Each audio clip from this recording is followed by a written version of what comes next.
Hello friends, मैं अपर्णा सिंह मधुर ज्ञान channel के माध्यम से आपसे बात कर रही हूँ। हम लोग क्वेश्चन पेपर देख रहे थे। कल हम लोगों ने 25 क्वेश्चन पेपर सॉल्व किया, तो आगे हम लोग कंटिन्यू करते हैं। तो मेरा आज का पहला क्वेश्चन है, एक स्वस्थ मनुष्य के शरीर में लगभग कितने लीटर रक्त होते हैं?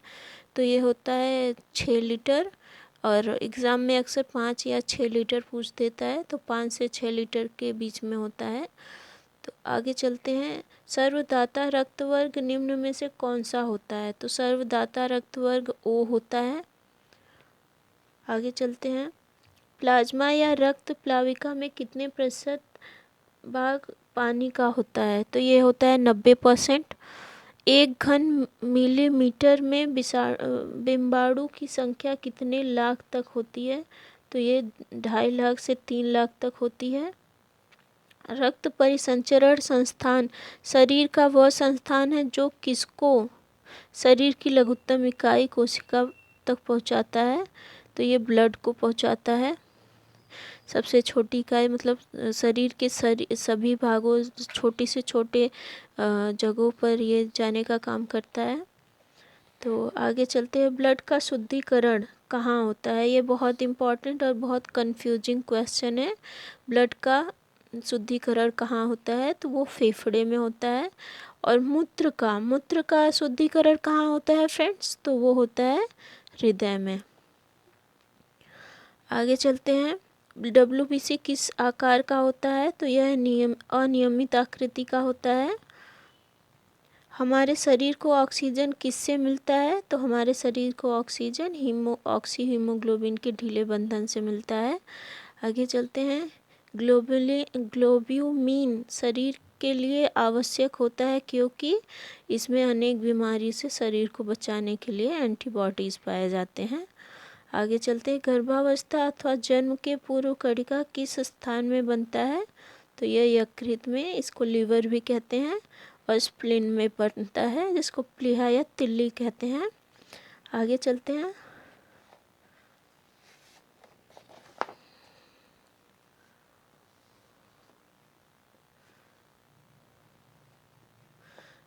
रक्त में पाए जाने वाला पीला और पारदर्शी पदार्थ कौन सा होता है? तो ये होता है प्लाज्मा, जो 90% ब्लड में होता है।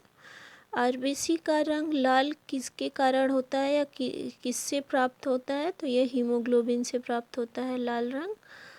रक्त परिभ्रमण का केंद्र स्थल क्या होता है? तो ये हार्ट होता है।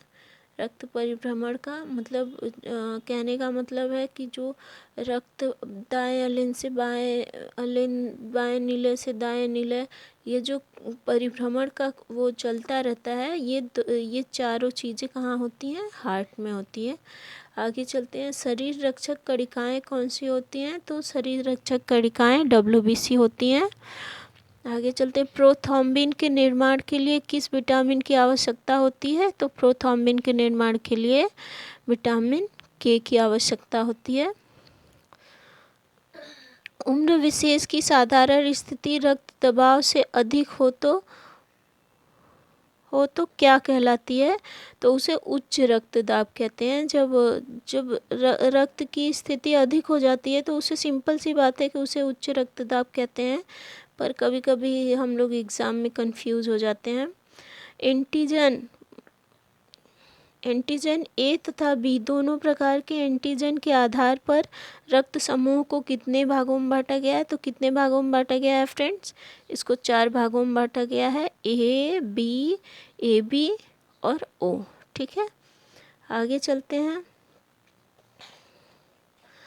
एक स्वस्थ मनुष्य में प्राकुंचन रुधिर तथा अनुशीतलन रुधिर दाब कितने मिमी पारे के दाब के बराबर होती है? तो ये 55 से 80 होती है। रक्त परिसंचरण संस्थान के कितने भाग होते हैं? तो ये 4 भाग होते हैं परिसंचरण का। मैंने पहले भी अभी थोड़ी देर पहले जिक्र किया था। दायां आलिंद, बायां आलिंद, दायां निलय और बायां निलय। यहीं पे ब्लड घूमता रहता है, अशुद्ध से शुद्ध होता है। परिसंचरण तंत्र का मुख्य अंग क्या होता है? तो ये हार्ट होता है।